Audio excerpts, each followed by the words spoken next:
These 7 questions changed my life. I'm a firm believer that the greatest discoveries in life come not from finding the right answers, but from asking the right questions. You can tell whether a man is clever by his answers. You can tell whether a man is wise by his questions. Naguib Mahfouz.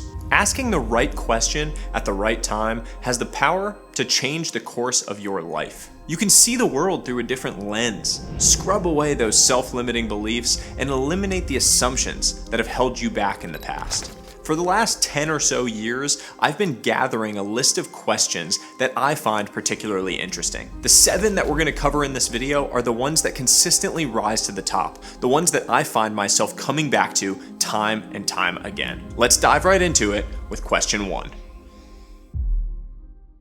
If I repeated this day for 100 straight days, would my life be better or worse? This question is all about creating perspective on your trajectory. We live our lives zoomed way in. It's just the nature of it. We are the first-person player in our own life video game. But as a result, it's hard to see the bigger picture of how your daily actions are actually driving you towards what your long-term vision is for your own life. This question helps. It forces you to zoom out and see that bigger picture. How would your actions from a typical day be compounding naturally in your life? If you just took your average day and did it over and over and over again, would you be closer to where you want to go or further away? Forcing yourself to actually confront that question in a real and natural way is important. There's a rule in aviation called the 1 in 60 rule, which says that a 1 degree error in heading will cause a plane to miss its target by 1 mile for every 60 miles flown. The point there is that a small error in heading causes a large miss when you talk about a longer period of time or a longer distance. The same is true for your life. If you're slightly off with your daily actions and behaviors and habits, it will cause you to have a huge miss in where you're actually trying to go. This question forces you to confront that. So that's question number 1. If I repeated this day for 100 straight days, would my life be better or worse? Question number 2. If someone observed my actions for a week, what would they say my priorities are? There are really 2 sets of priorities in life. There are the priorities that we say we have, and then there are the priorities that our actions show we have.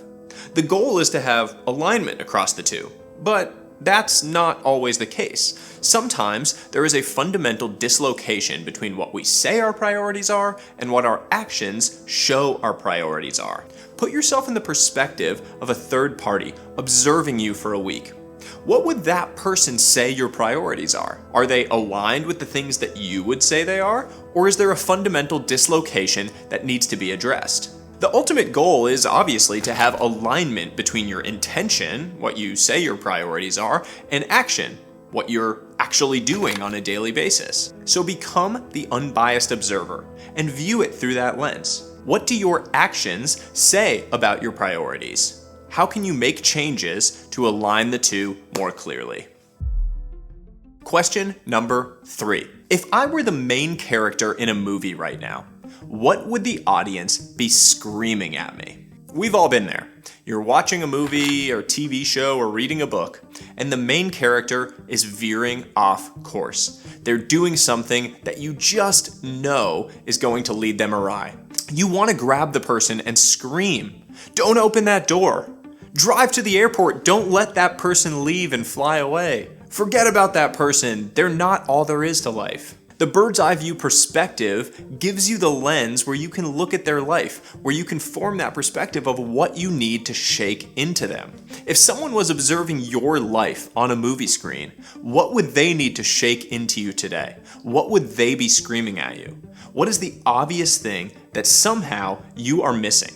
Perspective is absolutely everything in life. This question forces you to confront your world from a different perspective. Remember, when in doubt, zoom out. Question number 4.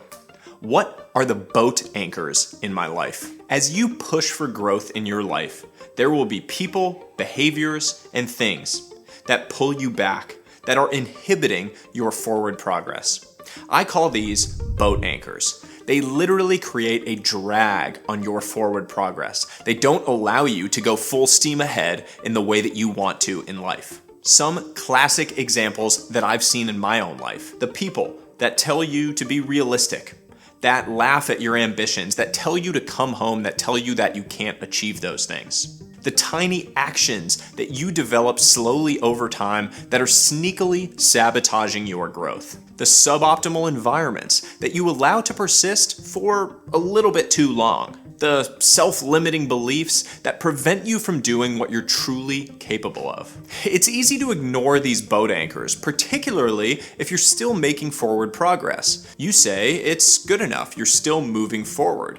But these things are slowing you down. You're not actually able to make progress at the rate that you otherwise would, simply because you haven't cut the line on these boat anchors. What are these boat anchors in your life? What are the things that are silently, sneakily holding you back, that are creating a drag on your forward progress and on your life? Once you identify them, slowly, methodically, and ruthlessly cut the line.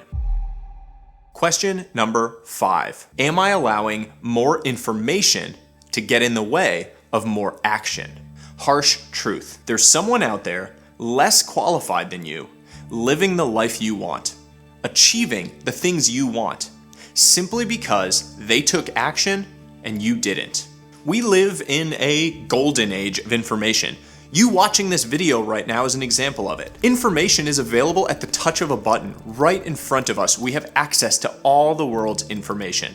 But that information can become a crutch. Your entire life will change the moment you stop gathering more information and start acting on the information you already have. Trust me, I've lived it.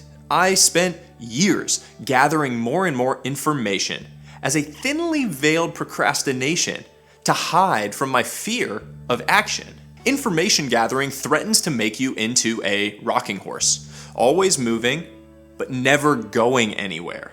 We need to find a balance between gathering information and taking action on the information that we gather. When in doubt, it's safe to assume that you need more action. Getting your dopamine from information gathering is a dangerous drug. Learn to get your dopamine from action, and you'll always be better off. Question number 6. What lie have I repeated to myself so many times that it started to feel like the truth?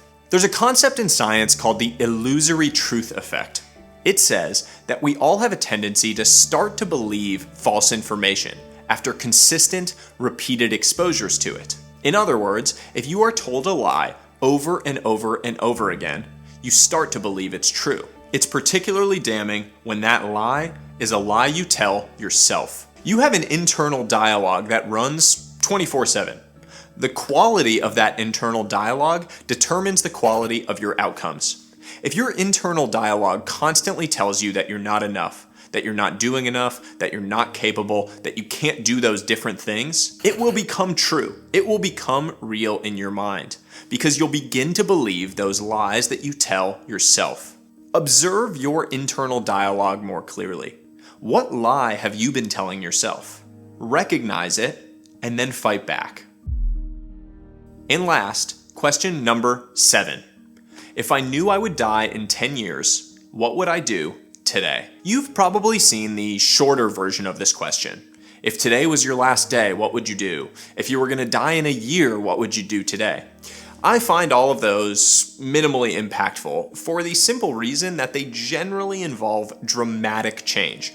If I knew I was going to die tomorrow, or even in a year from now, I probably wouldn't be filming this video right now. I'd be spending every single moment with my loved ones, with my wife, with my son, with my family, my parents, whatever. That's not a particularly useful insight. The time horizon that works, 10 years. 10 years is long enough that you still have a lot of time left, but short enough that it's easily quantifiable. What changes would you make in your life if you knew you wouldn't be around after 2034? What big thing would you finally pursue? What fears would melt away? What new fears would appear? What would you remove from your life? Who would you spend more time with? Consider each of those questions deeply. My guess is it'll bring a lot of clarity into your world. There's a beautiful passage from Letters to a Young Poet that I want to read for all of you. Be patient towards all that is unsolved in your heart, and try to love the questions themselves, like locked rooms and like books that are now written in a very foreign tongue. Do not now seek the answers, which cannot be given to you because you would not be able to live them. And the point is to live everything. Live the questions now. Perhaps you will then gradually, without noticing it, live along some distant day into the answer. Focus on the questions. These 7 questions that I just walked through. Live them, and the answers you seek will follow in time. That's all for this video. I hope you enjoyed it. If you did, you'll love some of the other videos on the channel. And as always, until next time, everybody, stay curious.